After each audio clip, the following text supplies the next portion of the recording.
If you show me your habits, I'll show you your future. Did you know you don't get to decide your future, but you do get to decide your habits, and your habits will determine who you become someday in the future? Today, I have a special guest. She's a psychologist and she's a coach, and she's going to break down what a habit is, how they work, and she's going to give us her three best tips in order to hack our brain so we could establish habits that will serve us well and break those old habits of who you are so you could become the person you truly desire to be. Dilan, thank you so much for being on our show today. Thank you so much. I'm so excited to talk to you today. So let's start with, what is a habit in the first place? Let's define what that is before we unpack how our brain works around those more. Yeah, I love that topic so much. I talk about it all the time because it's so much easier than we believe. And people, in the whole hustle culture and the whole productivity stuff that it's been going on, habits are like such a huge thing. And I like to make them a bit easier to digest. So I would say a habit is basically something we do automatically without even thinking about it, you know? It's kind of our brain's way to save energy. So anything that you do, if you do it often enough, it gets easier for our brain to do it. And that's basically a habit. Okay.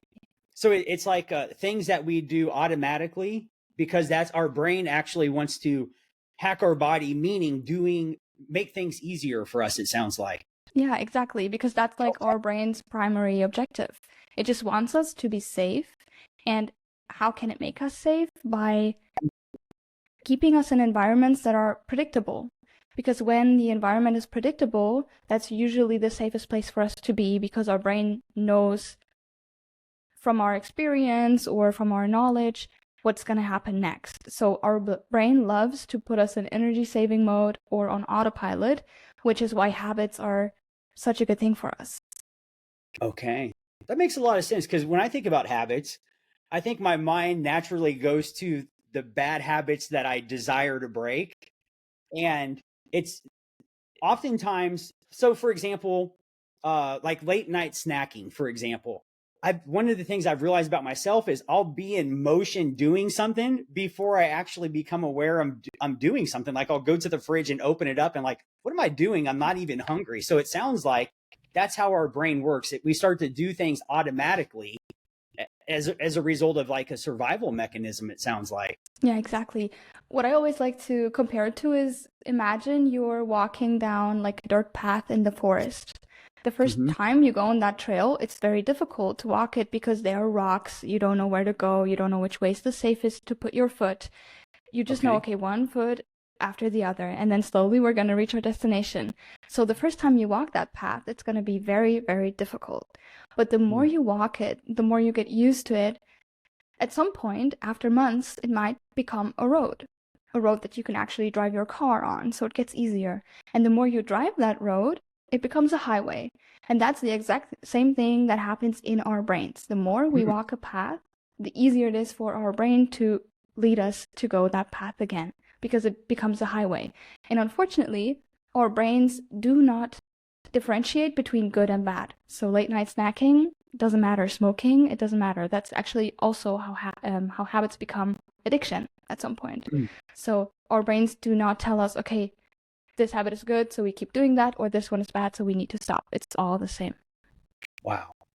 Now, I was watching a video that you posted on your YouTube channel recently talking about habits, and you use a word, help me out with it, neuroplasticity. Is that right? Yeah, exactly.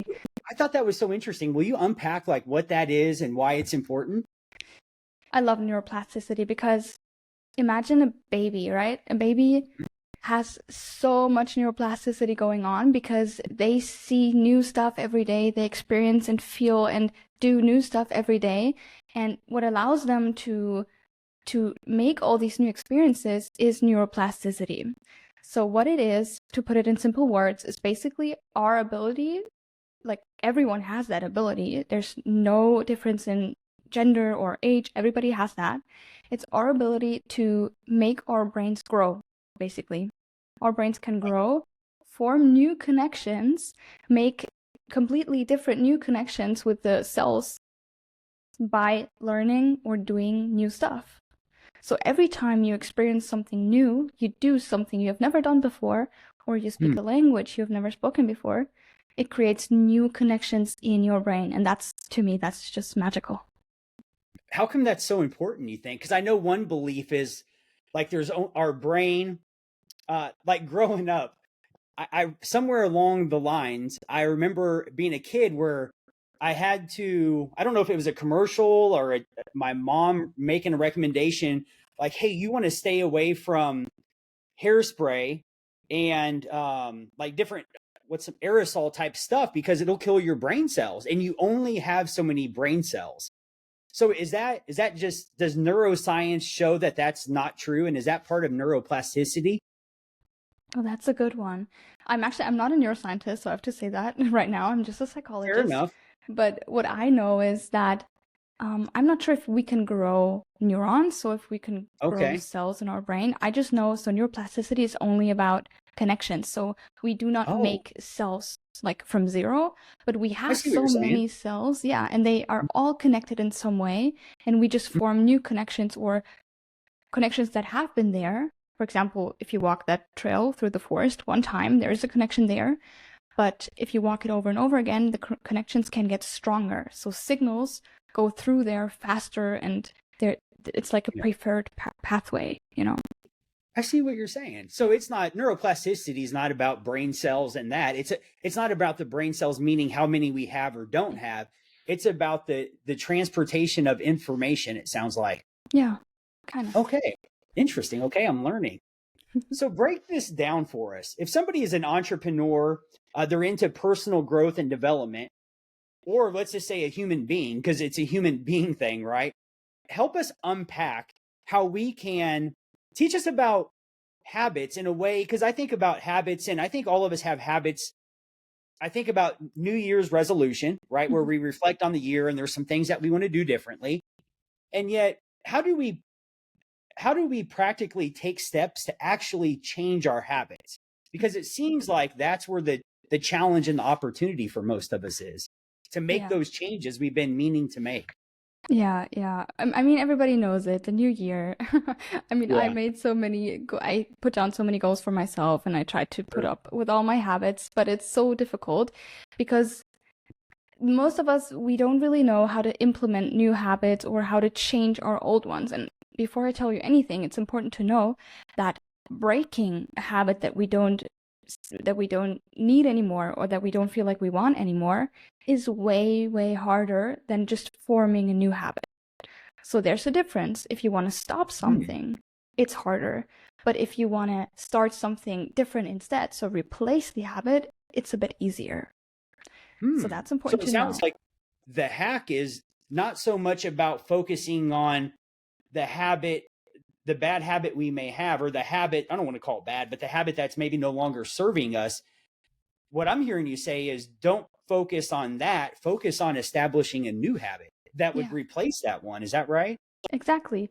Or try Oh, to, even if you go with a bad habit, for example, you said late night snacking, I mhm, don't know, you turn to eating chips or chocolate or whatever.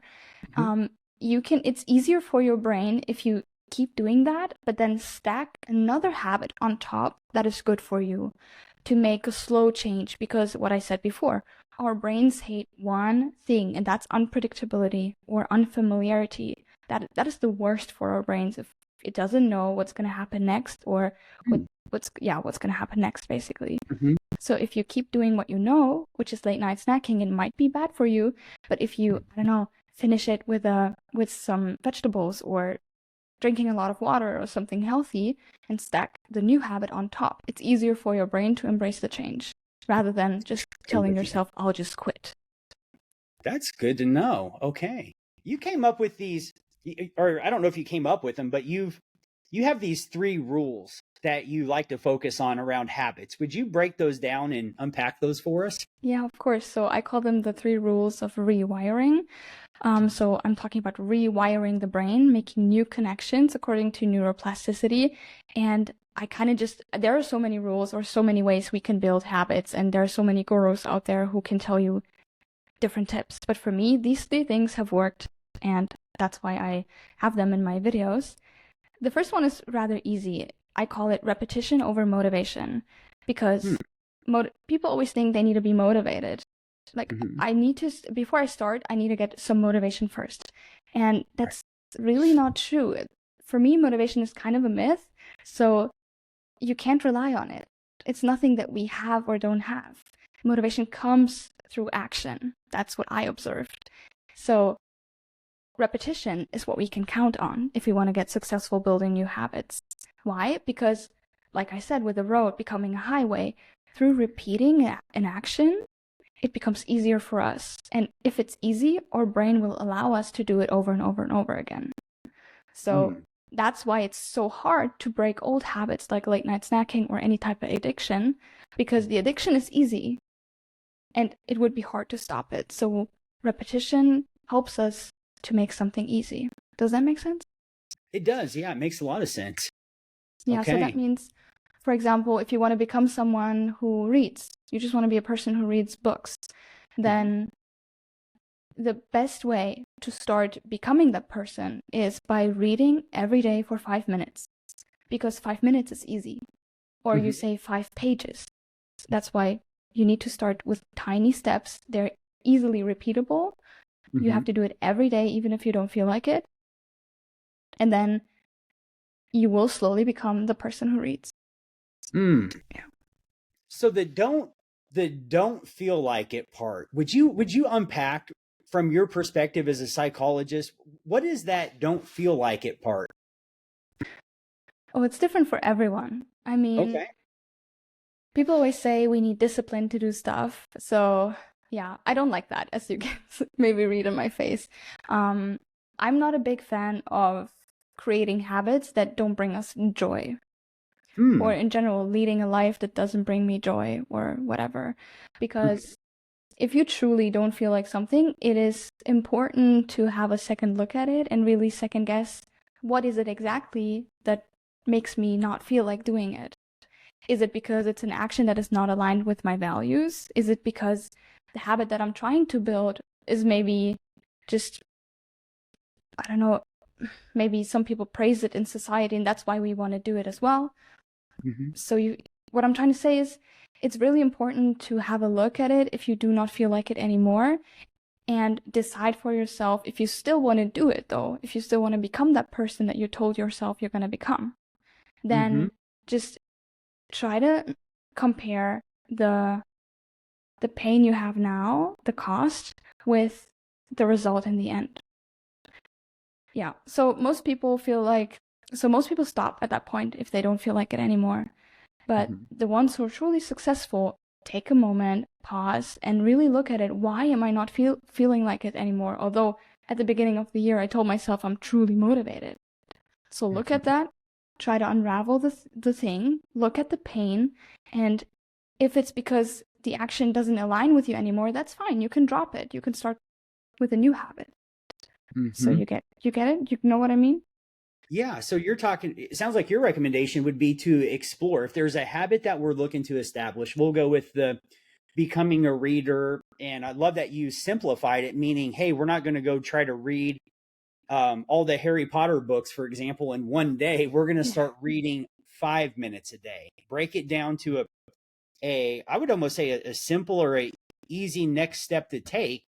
And when I experience resistance, meaning, okay, now it's a new day, it's time to read my Bible or whatever book it is for 5 minutes.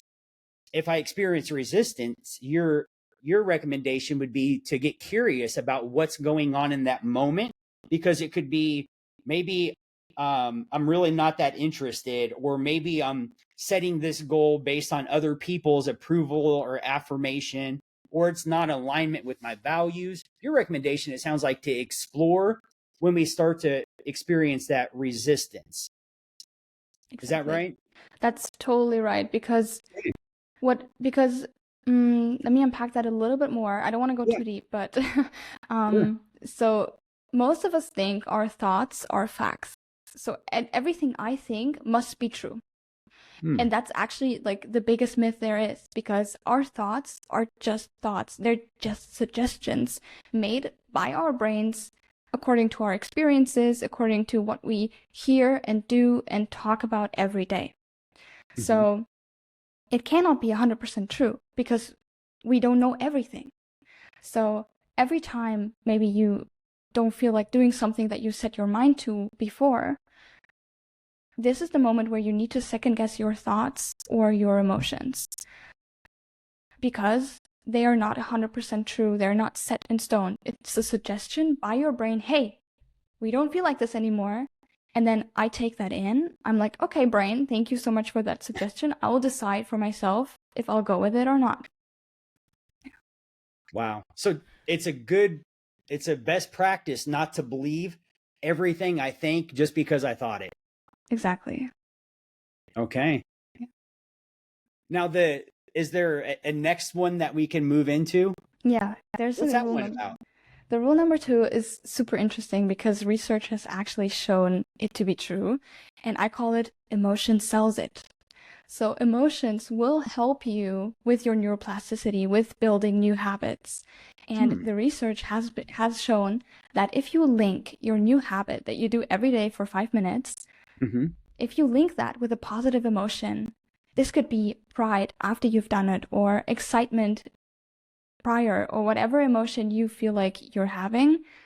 If you manage to link that and feel that every time you repeat the habit, this will just fasten the process. This will get you there faster and better. Give us an example. Like I said, for me, pride is the one that always works because, for example, I'm trying to be a gym goer. I'm trying to become a person that is in the gym regularly for my health. So it's a very attractive goal because I know it will help me live longer and live healthier. And how do I do that? By going to the gym 5 times a week. That doesn't mean that I'm lifting heavy weights every day in the gym. It just means I'm going there. And what happens there is something completely different. Maybe I'll just walk on the treadmill for like 10 minutes and go home. Maybe I'll do a heavy workout. That's not the goal. The goal is to go. I'm a gym goer. I go to the gym. That's my habit that I want to build. And now what I've done is, it sounds silly. I've never told this to anyone. I try to give myself a reward after going to feel proud of myself. And there's this one snack that I love, and it's kind of it's not a bad snack per se, but it's like an energy ball, made out of dates and stuff, like filled with peanut butter. It's super, super tasty. Sounds delicious. Yeah, it is super delicious. And one ball has like more than 80 calories. So it's, yeah. But I reward myself with that energy ball every day after I go to the gym. And I feel so much joy eating that. Yeah. And that just helps because the brain tags the habit as important if it is linked to a positive emotion, because the brain knows when we feel positive emotions, that's good for us. That's really good for our survival. So the brain knows, okay, if she's happy, it must be good. So I will support this habit. So you're rewarding yourself for the action that you're taking by going to the gym. Exactly. Okay. So I'm connecting some dots here because when you were talking about reading a book, you said, I am becoming a reader. And then when you were talking about the one that you're currently working on personally, of the habit of going to the gym, you said, I'm becoming a gym goer, I believe is what you said. Yeah. So it sounds like part of this is identity, because when I use the words I am, that's rooted in my identity. It's not just something that I do. I heard a story about a smoker, for example. One person said, there were 2 guys, both of them had the desire to stop smoking. One guy was offered a cigarette and he responded, no, I'm trying to quit. Another guy, he made the response, no, I'm no longer a smoker. And the statistics show that when somebody says I'm no longer a smoker, they're much more likely to develop the habit of not being a smoker, because the I am not a smoker is rooted in their identity. It reminds me of that. So it sounds like you're changing your identity because you're using an I am statement. That's powerful. It is. And once you do that, you feel powerful as well, because you will feel like the world belongs to you, your life belongs to you, and you can decide what you want to do with it. You can become anyone that you want to become. And The reason for that is, so our identity, people often think that identity is not changeable, that it's this thing we're born with and maybe it forms along the way, but it's kind of set in stone. It's this huge thing that we cannot break through. But actually, identity, in simple terms, is just kind of the sum of all of our habits, because our habits is what we do day by day, automatically. And what we do day by day is who we are. If you smoke a cigarette every day, you're a smoker. You become a smoker.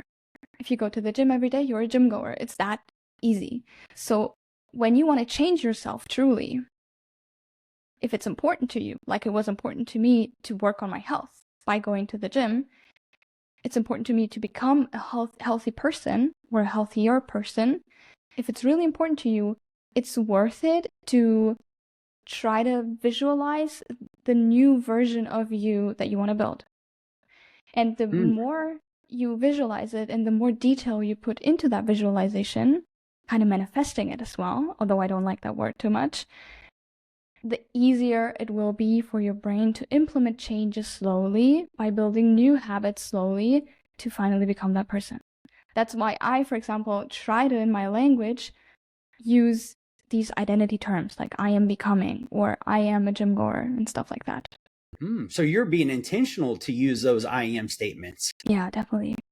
And it sounds like you've connected the dots when you're talking about being more fit or more healthy.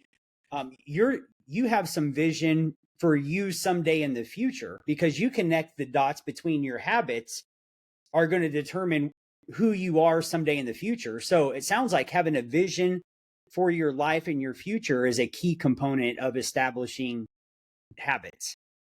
Definitely. You need a destination. You will never know which destinations will come before that. So there might always be some points where you change your way, you maybe turn left instead of right. So that's always possible. You always need to be flexible and open to change the destination if necessary. But if you have like a broad vision of who you want to become, what type of person you want to be, change becomes easier because you know what you do it for, especially when the change is aligned with your values. Meaning, for me, a value could be that I want to be, in general, I want to be a nice person. I want to help people. That's important to me because I know I have some type of power defined by my knowledge, my experience, or whatever it is. Right. That I am able to serve people, to help people. That is important to me. So it helps to visualize the version of me that does that on a daily basis. That is just like out there and doing everything she wants to do, helping people, serving people without being afraid. And if I visualize her and I know it's realistic to become her, then I ask myself in little moments throughout the day, what would she do? And I think about it, and then I see, oh, okay, maybe she would do that instead of that. She would drink the water instead of the Coke, for example. And it just becomes easier to do it. You don't need discipline, you don't need motivation, because all you need is that clear vision of who you want to become, and you have that intrinsic motivation to do it. Man, that's so powerful. I love that you break it down and you're simplifying it, because sometimes I think when it comes to habits and behavior and vision, that it could become this overwhelming burden. And we know as human beings that when things are complex and complicated, that we just shut down and we don't take any action because a confused mind takes no action. So thank you for simplifying this and really breaking it down. I feel like those that are tuning in, and myself for that matter, I'm understanding more about habits than I ever have because you have a way of simplifying it. So thank you for caring enough to do that. Thank you so much. Yeah. So the I never third knew. rule. Yeah. Yeah, go ahead. What was that? I just want to say I never knew that this is something that people want to hear or that people need to hear. I did this my whole life, and at some point I just thought about talking about it and it worked. Yeah, so That's so good. Well, we have the same coach, right? Omar El Takori. And one of the things that I've learned from him is he says, what is it that you could just turn on a camera and talk about where it seems so basic because you know it so well? So it sounds like perhaps you've identified one of the areas that you're an expert and you're so dialed into this. To you, it just seems ordinary. To somebody else, it could seem extraordinary. So I think you may be onto something. I guess that's my point. Yeah, totally. And that's also the advice I followed when starting my YouTube channel. I was like, okay, Good. what are the topics I could talk about? And this Yeah, was it. that's so good. And I love that your heart is to serve people. That's huge. So I would encourage you to keep on keeping on. Now, Thank how you. about you have the third rule? You want to break that down for us? Yeah, so I think we basically talked about it already, but it's called Okay. Small Wins Build Bigger Roads. So this is what I meant by the metaphor with the small road we follow through the forest and then it becomes a highway at some point. So small wins build bigger roads. You want to have these big roads, the highways in your brain, because that's the best thing for our brain to move easily through life. You don't want to think too much about your habits, especially if they're good ones. You just want to keep doing them. And in order to do that, you need small wins. Mhm. And I don't call it small steps, I call it small wins because wins we celebrate. So it's super, super, super important that we celebrate them, like I do with the little snack I have after my gym. Oh, okay. Anything you Yeah. can do to celebrate it. It could be whatever you want to do. If you want to do a happy dance after you did your 5 pages, or if you want to celebrate with somebody else, do that. The more you celebrate, the better. Because again, it's just positive emotions, and that's what we all want and need. Okay. We're getting Yeah. the behind the scenes scoop. So do you do the happy dance as you're eating your protein balls? Sometimes. Nice. Sometimes. Funny. So give us the three rules. Give us the three rules, the one liner for each one. Yeah, so rule Recap. number 1 is repetition over motivation. Okay. Rule number 2 is emotion sells it. And rule number 3 is small wins build bigger roads. Oh, that's good. So if somebody is interested in learning more about habits so they could live a better life, what would be give us an author or a book maybe you've read that's been impactful along the lines of habits. Does one stand out to you? Honestly, I think the only book I read on habits was Atomic Habits. Oh, James I'm not Clear. sure. Yeah. And I liked it so much because it was so easy to implement. I know it's so basic. Maybe I should have named a niche one, but I mean, sometimes the basic ones, the ones everybody reads, are the best. And I feel like it's just a good book to get started. Yeah. That's solid. Okay, so where could somebody go to find you? I know that you have a YouTube channel. I'll share the link in the description to make it easy for people. Where else Yeah. could people go? Yeah, so yeah, definitely my YouTube channel. I love to do YouTube. I love to upload videos for you guys. So I can't wait to see some new faces. And I also have a thing like it's a group challenge. It's a group coaching experience where we Mhm. all like in a group of people meet once a day for a week and we talk about all that stuff and we unpack it a little bit more and we go into a bit of coaching. And if anybody's interested, then they could just join the waitlist. I think you'll provide the link for that. Sure will. And yeah, just have part in becoming a better version of themselves. Okay, that sounds great. Okay, so let's end on one tip. If somebody feels completely overwhelmed, meaning they look at their life and maybe they're not where they want to be spiritually in their life, maybe it's in their maybe it comes to their health and fitness, they're not where they desire, maybe it's in a relationship or another part of their life, but they feel overwhelmed, they're not taking any action.